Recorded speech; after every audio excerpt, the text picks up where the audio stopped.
तस्य। सद्गुरु भगवान की जय। अखंडमंडलाकारं व्याप्तं येन चराचरं तत्पदं दर्शितं येन तस्मै श्री गुरुवे नमः। अज्ञानान्धस्य लोकस्य ज्ञानाञ्जनशलाकया चक्षुरुन्मीलितं येन तस्मै श्री गुरुवे नमः। परम मंगलमय विश्वरूप परमात्मा एवं परमात्म स्वरूप तत्वदर्शी सद्गुरु के चरणों में सादर नमन।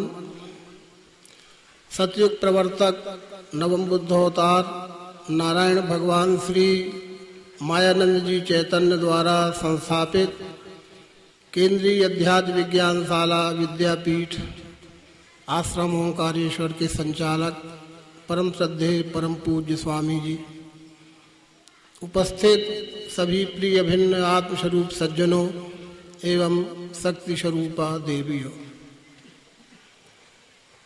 यह परम हर्ष और सौभाग्य का विषय है कि आपके पुण्यग्राम हथनी कला में यह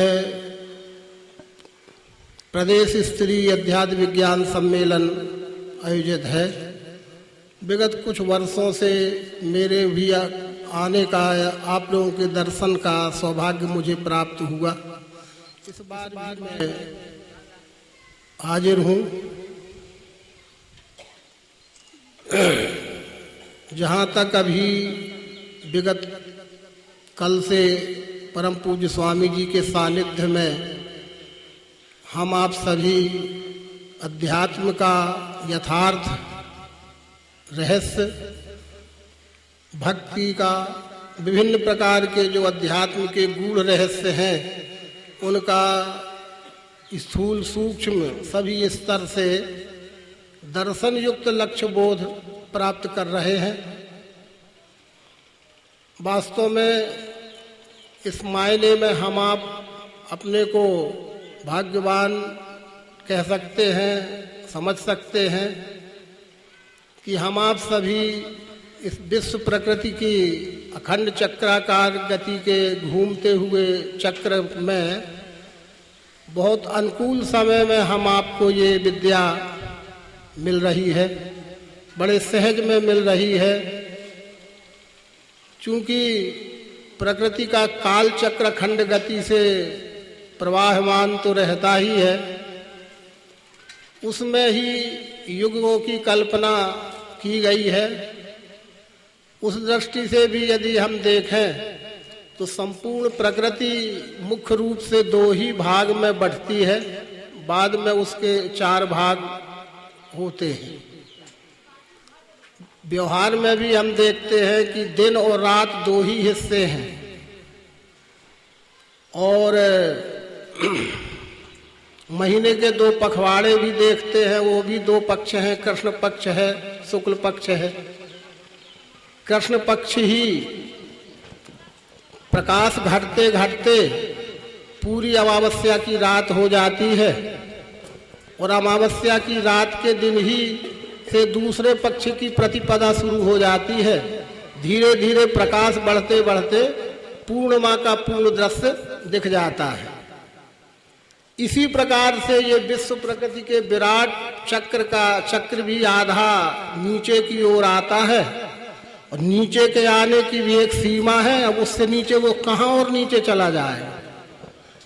ऊपर से घूमने का भी चक्र है, पश्चिम से पूर्व की ओर घूमना, ये प्राकृतिक नियम है, ऐसे नहीं घूमने लगता। पश्चिम से पूर्व की ओर ऐसा चक्र घूमते घूमते आधा नीचे आता है, लंबा समय लगेगा आधा नीचे आने में। अब नीचे आ गया है तो फिर कहाँ, फिर ऊपर की ओर जाएगा क्रम से। ये घूमते हुए प्रकृति चक्र में ये सब दृश्य दिखते रहते हैं। जहाँ तक धर्म का संवाद है, धर्म का रहस्य इतना सहज नहीं है, इतना सरल नहीं है जैसा हम आप मानते होंगे, सोचते होंगे। है रहस्य गूढ़ लख न परे अज्ञान, ये बहुत रहस्य की बात है। धर्म का रहस्य समझना और समझाना ये सामान्य बात नहीं है।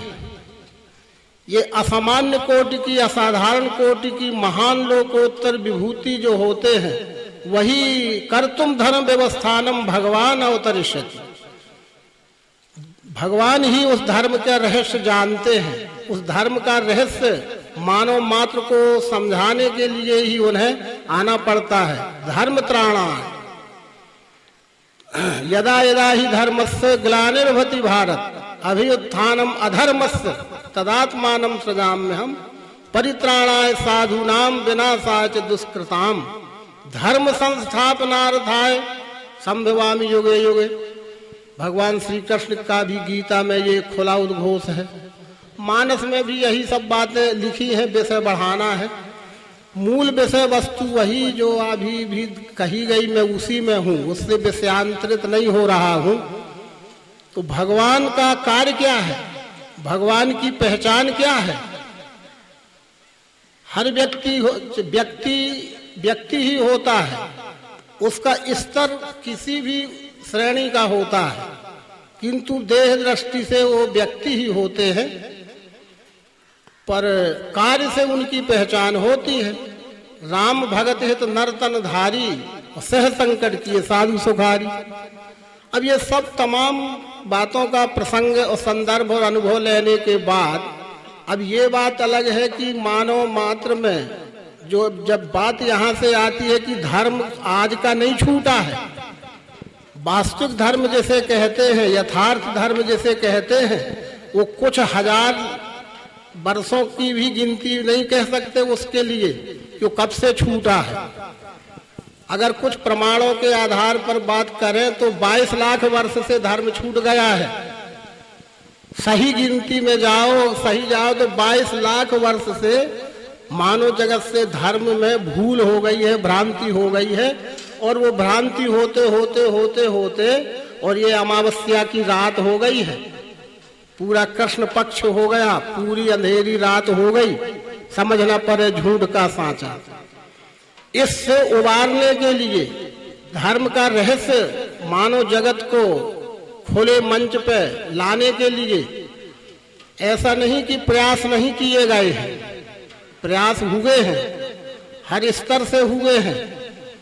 यहाँ तक कि त्रेता में भी प्रयास हुआ। भगवान श्री रामचंद्र जी का अथक पुरुषार्थ हम पढ़ते हैं, समझते हैं, समझाते हैं। शशि संपन्न सदा रह धरणी, त्रेता भई सतयुग की करनी। था त्रेता पर सतयुग का दृश्य दिख गया। भगवान कृष्ण ने भी कितना जन्म से लेकर जीवन पर्यंत संघर्ष किया धर्म रक्षा के लिए, धर्म स्थापना के लिए। द्वापर के अंत का समय था, पर ये अंधेरी रात तो लगना ही थी। प्रकृति का चक्र घूम के आना ही था यहाँ तक जहाँ तक आ गया। पर बात वही थी कि वो अंधेरी रात रही न आएगी। अंधेरी रात अमावस्या रही न आएगी। 12 बजे रात के बाद से प्रतिपदा तो शुरू हो जाएगी। वही जो स्वामी जी हम आप सबको बता रहे हैं। ये योग लगन ग्रहवार तिथि भय सकल अनुकूल, चर और अचर हर्ष जुत राम जन्म सुखमूल, ऐसा मानस में भी लिखा है। यदा सूर्य से चंद्र से यदा तिष्ठो बृहस्पति एक रासौ समेशयंती प्रपश्यति तदा कृतौ। सूर्य चंद्र गुरु जब पुष्प नक्षत्र में एक राशि में 24 घंटा रहेंगे। कुछ लोग इसमें ये भी तर्क करते हैं, अकल तो है, तर्क कोई सीमा नहीं होती, पर जिस सिद्धांत के मंच पर हम बैठे हुए हैं वो इन सब बातों से ऊपर है। बौद्धिक पुरुषार्थ की संपूर्णता का मंच है, ये आसन है। ये कुछ लोग इसमें भी तर्क लगाते हैं कि ये तो प्रति 12 वर्ष बाद ऐसा संयोग आता है। वो कहते हैं, हमने भी सुनते हैं उनकी कि आप ऐसा कहते हो, पर वो तो प्रति 12 वर्ष बाद ऐसा हुआ करता है कि एक रासम समय से अंति, ये तो 12 वर्ष बाद होता है। और ऐसा कैसा? पर उसमें भी गहराई छुपी है कि वो 12 वर्ष बाद होता होगा। स्वामी जी भी रहस्य बतलाते हैं। कुछ समय के लिए होता है, कुछ क्षण के लिए होता है, कुछ सेकंड के लिए होता है, लेकिन पूरे 24 घंटा नहीं होता। पूरे 24 घंटे का प्रमाण है कि एक राशि में पूरे 24 घंटा समय से अंति का मतलब होता है स्थायी रहना 24 घंटा। वो योग सन 1934-42 में शुरू हुआ। भगवान श्री मायानंद जी द्वारा विज्ञानशाला की स्थापना की जा चुकी थी। संपूर्ण साहित्य निर्माण है, सारी व्यवस्था आगामी सब निर्मित हो चुकी है, कार्य भी शुरू है। स्वामी जी के रूप में 5वें संचालक के रूप में लंबे समय से हमारे सानिध्य में है, हमें सौभाग्य प्राप्त हो रहा है और आगे भी बहुत होगा। अभी हम आपको ये सौभाग्य, बात वही है कि धर्म बहुत दिन से छूटा है। कहाँ से छूटा है? भगवान का एक पद पर्याप्त है। सत लखो सुजन यह विश्व रूप है कैसा, सत लखो सुजन यह विश्व रूप है कैसा। कैसा है? काहे से देखोगे? कौन चश्मा, कौन माइक्रोस्कोप, कौन सी सूक्ष्मदर्शी यंत्र? ये तुम लखो सुजन यह विश्व रूप है कैसा, स्थिति दिव्य चक्षु की भेद लखावे ऐसा। ऐसा कैसा? ऐसा जब महत ब्रह्म में अक्षर गर्भ सुमेरा स्थिर हुआ, फेरा निज रूप चक्र छर हेरा। प्रकृति के 3 गुण करन लगे नित फेरा, यह भाव लखत ही युग का हुआ सवेरा। क्या भाव? सतयुग सो विश्व ही ईश्वर है अस जाने, सतयुग सो विश्व ही ईश्वर है अस जाने। वह प्रकृति के उस काल को सतयुग संज्ञा है जब मानव मात्र के 99% लोगों में ये भाव रहता है, दृढ़ निश्चय रहता है, अंतःकरण में पक्की धारणा रहती है कि विश्व ही ईश्वर है। बाहर है, भीतर है, दाएं है, बाएं है, ऊपर है, नीचे है, यहाँ है, वहां है, ये कोई भावना ही नहीं है, कोई कल्पना ही नहीं है, विश्व ही ईश्वर है। कृतयुग सब योगी विज्ञानी, कृतयुग सब योगी विज्ञानी। ये काल प्रकृति में बहुत समय तक रहता है, लंबे समय तक रहता है। आधा समय रहता है प्रकृति में, आधा समय इसी में निकल जाता है। सतयुग सब योगी विज्ञानी, सतयुग सो विश्व ही ईश्वर है ऐसे जाने। अब त्रेता द्वापर ही वहीं से शुरुआत है, वहीं से शुरुआत है। क्या हो गया? अपन सोचेंगे छोटी सी बात हो गई, अरे बहुत बड़ी बात हो गई। जड़ तो वहीं से शुरू हो गई। विश्व में ईश्वर, विश्व में ईश्वर त्रेता मन में आन, जहां एक पुरो वेदा प्रणवा सर्वांग में। स्वामी जी जैसा हम आपको बताते हैं विभिन्न उदाहरणों से कि एक ही सब कुछ है, सब कुछ लोगों का, और कुछ लोगों का कितना क्या है कोई हम ही को पता नहीं है। वहां एक में 3 हो गए तो भेद पड़ा ना वहीं से। त्रेता सो बहुबुद्धि लोक भोग हित ले में, एक का 3 बनाया और 3 का फिर और शुरू कर दिया, तो वहीं से शुरू हो गई बात। विश्व में ईश्वर है बस। एक कहा जाए कि ये नारियल का रूप ही नारियल है, इसमें क्या शंका की बात है? ये नारियल का रूप ही नारियल है। दाएं बाएं ऊपर नीचे बाहर भीतर, ये कोई शब्द ही लागू नहीं है, ना कोई ये प्रश्न की बात है। ये नारियल ही नारियल है। ये माइक का रूप ही माइक है, ये प्रांगण का रूप ही प्रांगण है, ये हथनी गांव है, गांव का रूप ही गांव है, तो ये विश्व का रूप ही विश्व रूप है। अब क्या बात है? अब इसमें कहा जाए कि इसमें नारियल है, इसमें माइक है, इसमें आदमी है, तो आदमी बाहर घुसा है कि भीतर घुसा है, कि ये बैठा आदमी है कि भीतर? अब बहुत बात खड़ी हो जाएगी। ये विश्व ही ईश्वर है, इस भाव की जगह विश्व में ईश्वर है। तो फिर द्वापर निज तन पाप पुण्य में देखी, तो फिर होने लगा बाहर है, कुछ कहने लगे भीतर है, कुछ कहने लगे बाहर है और कुछ भीतर है, बाहरा भीतरी हो गई। और जब तक और ज्ञान ह्रास हुआ तब तक तद्रूप हुए यह कल की लीला पेखी। जितने पिंडे पिंडे मतिर भिन्ने, जितने व्यक्ति जितने हैं उतने प्रकार का फैल गया, वो कलयुग हो गया।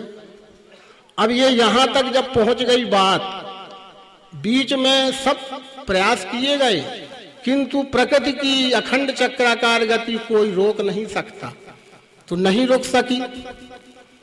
पर हम आप इस मायने में धन्य भाग हैं, गिनती करके बता दिया 1942 से अभी तक 73वां वर्ष चल रहा है। 73 वर्ष इसमें प्रवेश कर गए। किस में प्रवेश कर गए? इस सिद्धांत में प्रवेश कर गए कि विश्व ही ईश्वर है, विश्व ही ईश्वर है, आचरण ही भक्ति है, आचरण ही भक्ति है, और कुछ नहीं बताना इस आसन से बैठकर। ये आसन अन्य और बातों के लिए नहीं है, अन्य बातों के लिए अन्य सब कुछ है, क्या कमी है? पर यहां तो विश्व ही ईश्वर है। रुचता है अच्छी बात है, पढ़ता है अच्छी बात है, नहीं रुचता पढ़ता है तो हमारा ये शासन में के वक्ता का कोई स्वार्थ नहीं है। सेवा हमारी है, स्वार्थ आपका है। सेवा हमारी है, स्वार्थ आपको जचना चाहिए कि हमारा सबसे बड़ा स्वार्थ आत्म कल्याण है। ये आत्म कल्याण की विद्या है, हमारे कल्याण की विद्या है, इसी से हमारा सबसे बड़ा स्वार्थ है। सखा स्वार्थ साच जीव करे हा, और मन क्रम वचन राम पद नेहा। तो सखा सत्य परमारथ एहू, मन क्रम वचन राम पद नेहू। आज स्वार्थ परमार्थ में बड़े झगड़े खड़े हैं, स्वार्थ परमार्थ के आश्रम बने हैं, स्वार्थ परमार्थ के झगड़े रगड़े खड़े हैं। अरे दे पढ़िए रामायण, एक हो गए ना, एक बिंदु में एक हो गए ना। पर स्वार्थ और परमार्थ दोनों एक साथ सधने की एकमात्र गुरु कुंजी है ये। अर्जुन का देखिए, स्वार्थ भी सधा, परमार्थ भी सधा। जितने महापुरुष हो गए उनके स्वार्थ भी सध गए, परमार्थ भी सध गए। और वास्तव में जैसे हम स्वार्थ मान के जीवन खपा दिए तो हमारे तो न स्वार्थ सधे न परमार्थ सधे, कुछ नहीं सधा अपना। भ्रम में है मैं इसका मैं भ्रम में है। उम्र सब पशुवत जाए रहे, हम पशु की तरह जीते खाते मरते, संतान पैदा करते कराते, जीते मरते उखड़ते डूबते रहे होंगे। न हमने स्वार्थ पहचाना है और न परमार्थ पहचाना है।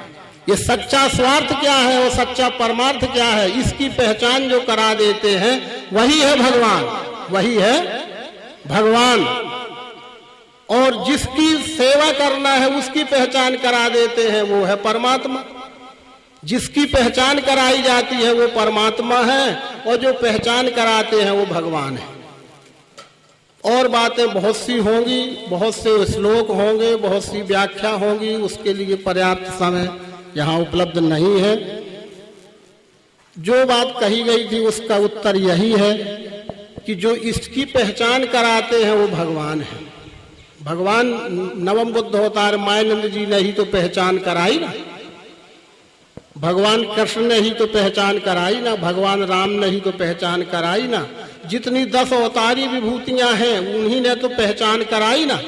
अब हमारी जीव भाव की आदत पड़ गई है, विश्व रूप सत भूल ही डोले व्यष्टि में, विश्व रूप सत भूल ही डोले व्यष्टि में। मैं व्यष्टि में हूं तो मेरा इष्ट भी व्यष्टि में होना चाहिए।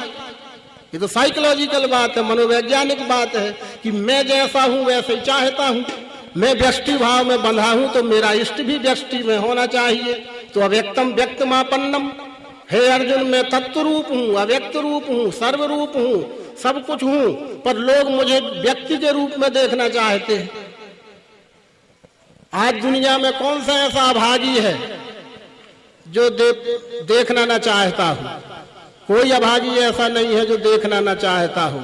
लेकिन शंकर जी कहते कि नहीं, ये अभागी ही है। इसलिए अभागी है क्योंकि अपने मन का देखना चाहते हैं। तो अपने मन का देख लोगे? ये माइक जिस रूप में है उसी रूप में देखना दिखाना ही उचित है। जो वस्तु जैसी है वैसा ही देखना दिखाना उचित है। किसी की कल्पना का, किसी के मन का देखा दिखाया नहीं जा सकता है। जो अपनी कल्पना का देखना दिखाना चाहते हैं वो भ्रमी है, वो अज्ञानी है। तो सज्जनों, हम व्यष्टि भाव में भूल करके बार बार उसी भगवान और परमात्मा में उलझ जाते हैं। जो इस रहस्य को खोलते हैं वो भगवान है, और जिसका रहस्य खुलता है वो परमात्मा है। वो रहस्य क्या है, लेकिन उस पर बात आना है। ये रहस्य गूढ़ लख न परे अज्ञान, स्थिर धीरे इस विषय में करें विचार सुजान। तो परमात्मा कोई व्यक्ति नहीं होता। यदि व्यक्ति है तो परमात्मा नहीं हो सकता, और परमात्मा है तो व्यक्ति नहीं हो सकता। तो फिर क्या होगा? क्या होगा? फिर तत्व होगा। ज्ञातुम द्रष्टुम च तत्वेन प्रवेष्टुम च परंतप। कहा उसे सादर तत्व बखानी, जही विज्ञान मगन मुनि ज्ञानी। भवानी पार्वती ने क्या पूछा था? ये सब कुछ नहीं पूछा था, ये कई बात पूछ लिया ना। कहा उसे सादर तत्व बखानी, जही विज्ञान मगन मुनि ज्ञानी। वो तत्व दर्शन कराइए, तत्व दर्शन कराइए। आज तो तत्व दर्शन की परंपरा ही समाप्त हो गई थी, अब नहीं कह सकते हो गई थी। वही कृष्ण जी कह रहे हैं, एवं परंपरा प्राप्त इमं राज ऋषियो विदु सकाले ने महता योगो नष्टा परंतप। वही तत्व दर्शन की परंपरा भगवान नवम उद्धवतार मायनन चैतन्य जी ने नर्मदा क्षेत्र से प्रारंभ की है। अभी उसका उषा काल है, सूर्योदय हुआ है कि ताप, उसकी ऊष्मा, उसका प्रभाव, उसकी गर्मी आ गई। अभी न दिखने लगेगी, जब वो 12 बजे मध्याह्न में जाएगा जब दिखेगा। लेकिन हम आप इस बायने में बड़भागी हैं कि प्रातः काल से ही उसमें आ गए, प्रातः काल से ही उसमें है। सज्जनों, वो तत्व दर्शन में आइए। तत्व दर्शन क्या है? तत्व दर्शन यही है कि तत्व दर्शन करने के लिए एक ही तत्व है, तत्व बहुत से नहीं है। एक ही परम तत्व एक ही है। उस एक ही परम तत्व की परिवर्तित अवस्था का अनंत विस्तार, अनंत सृष्टि रचना के रूप में ये दिख रहा है। ये तत्व का ही विस्तार दिख रहा है और कुछ नहीं दिख रहा है। पर वह एक ही तत्व को ऐसे नहीं जाना जा सकता भाषणबाजी से। मेरे जैसे भाषणबाजी कई जन्म दे रहे, कोई ना समझ पाए। वो तत्व दर्शन करने के लिए ये तत्व का रूप ही विश्व रूप है। ये विश्व रूप में की ही कोई एक वस्तु सामने रखी, कोई भी वस्तु सामने रख लीजिए, प्रतिबंध कुछ नहीं है। पर वस्तु रखने का प्रतिबंध जरूर है। अगर बिना वस्तु रखे बात करोगे तो वो बकवास है। और वस्तु सामने रखकर जो समझाया जाएगा वो दर्शन युक्त लक्ष्य है, शब्द बोध नहीं है, लक्ष्य बोध है। ये लक्ष्य बोध करने के लिए वस्तु अधिष्ठान हमारे आपके सामने है। इसको जानने देखने के मानव मात्र के साधन है। इंद्रियाणि नरे पंच षष्ठम तु मनुच्यते सप्तमी बुद्धि अष्टमा। इन सब से अपन परिचित हो गए हैं। अब 5 ज्ञानेंद्रिय, 6वां मन, 7वां बुद्धि और 8वां ज्ञान जीवात्मा। ये 8 ही साधन है मानव मात्र के पास, और कोई साधन नहीं। एक ही शरीर में ये 8 साधन है। शरीर एक है, गिनने के लिए अपन ये लो 8 गिन दिए। तो ये विश्व एक है, पर ये विश्व एक होते हुए भी उसका विवरण जानने के लिए उसके भी साकार स्वरूप में 8 अंग है। एक अंग से एक अंग की पहचान होती है। तो पिंड के सब अंगों का ब्रह्मांड के सब अंगों से प्रत्यक्ष प्रयोग में मिलान करके देखने दिखाने की विधि का नाम ही दिव्य दृष्टि है, दिव्य चक्षु है। ये कोई चमत्कार और मैस्मेरिज्म का कार्य नहीं है। जो दिव्य दृष्टि का वो प्रकट करते हैं वही भगवान है, बस। तो दिव्य दृष्टि, अब दिव्य दृष्टि के अनर्थ बहुत सुन रहे होंगे, वो सब अनर्थ है। दिव्य दृष्टि का एक ही अर्थ है, ही एक निज ज्ञान दे समझाए मातहि, खुले पट अंतर घाने, हृदय की खुल जाना। तो हृदय से ये 5 ज्ञानेंद्रिय, 6वां मन, 7वां बुद्धि, और इनके सहित जो अनुभव होता है वह सब अनुभव मिलके दिव्य दृष्टि का अनुभव कहलाता है। अनुभव यानी छोटा से छोटा और बड़ा से बड़ा, अणु से अणु और महत् से महत्, जो कुछ भी है वो एक ही तत्व है, दूसरा और कुछ भी नहीं है। ये अनुभव का सत्सार सुतन में पाया, सो मनुज मात्र के सुख के हेतु जताया। यह अनुभव का सत्सार, ये अणु है, छोटा से छोटा है, और ये बड़ा से 330 साल में स्वामी जी ठीक कहते हैं कि बहुत सारे लोग ये भी नहीं समझ पाए कि ये क्यों रखा जाता है। इसमें भी बहुत से तर्क वितर्क कुतर्क होते होंगे, उसमें पढ़ना नहीं है। पर ये हेतु स्पष्ट हो गया कि रखा ही क्यों है। रखने का हेतु यही है कि जो एक में है वही हर एक में है और वही सब में है, और जो सब में है वही हर एक में है, वही एक में है। तुम्हें जो अच्छा लगे वो रख लो, पर रखना पड़ेगा। बातों की बजाजी काम न देगी। वस्तु से व्यापार होगा कि बातों की दुकान खोल लोगे कहीं जाके, कोई व्यापार नहीं मिला तो हुआ यही कि जिनको कुछ काम न मिला उन्होंने अपनी बातों की बाजार खोली, वस्तु की नहीं। सज्जनों, ये वस्तु का खुला मंच है। ये वस्तु इसलिए सामने रखी गई, यहाँ कोई बातों की कोई बाजार नहीं है। ठीक है, देखते हैं, अपनी आंखों से देखो, देखते हैं तो इसमें रूप दिखता है, इससे जुड़ा हुआ है, अपने से है, चारों ओर रूप ही रूप दिखता है, आंख से रूप दिखता है। छू कर देखते हैं तो इस एक ही अधिष्ठान पर छू कर देखते हैं तो स्पर्श है, क्या है? स्पर्श है, कहाँ है? इसके सहित, अपने सहित। पहले तो ये हमारे ही से जुड़ा है ना, बाद में तो दूसरा जुड़ा समझ में आएगा। ये पिंड तो पहले इसी से जुड़ा है, इसी भूले हुए व्यक्ति से ये जुड़ा है, तो इससे ये स्पर्श भी जुड़ा है। संपूर्ण अखंड अनंत विस्तार में जुड़ा हुआ है स्पर्श। बजाकर देखा तो इसमें शब्द है स्थाई। ये स्थाई शब्द में बहुत वजन है। ये टेम्परेरी चीज नहीं बताई जा रही है कि तो वो सुन के गए, भूल गए, न जाने का बताते थे, ये वो बात नहीं है। इसमें शब्द है स्थाई। चाहे यहाँ ठोंक बजा ले, चाहे घर में जाके ठोंक बजा लेना, चाहे शरीर को ठोंक बजा लेना, आने जाने वाला सौदा नहीं है, ये तो स्थाई सौदा है ना। इसमें शब्द है स्थाई, बजाकर कान से सुनो। ऐसे विश्व में है स्थिर शब्द भाव। जीभ से लगा देखो, वस्तु में कुछ स्वाद है, हमारे मन का चलेगा, हमारे मन का आएगा। जो है वो जैसा है वैसा, कुछ स्वाद है जैसा है वैसा। कहीं भी जीभ लगा कर देखते हैं तो सर्व में है रस भाव भरा हुआ। नाक से सूंघ के देखो, गंध है इसमें भरा। इसी रीति लखों सारे दृश्य में गंध भी रमा। ये 5 तत्वों का सूक्ष्म भेद लखा दिया। बता ही रहे हैं स्वामी जी, मुख्य बात तो वही है, सूक्ष्म भेद लखा दिया। स्थूल क्या है, सूक्ष्म क्या है? स्थूल है आकाश वायु अग्नि जल पृथ्वी, और सूक्ष्म है शब्द स्पर्श रूप रसगंध। अब बात ये आती है कि भगवान क्या है, वो बात बीच में चलती रहेगी।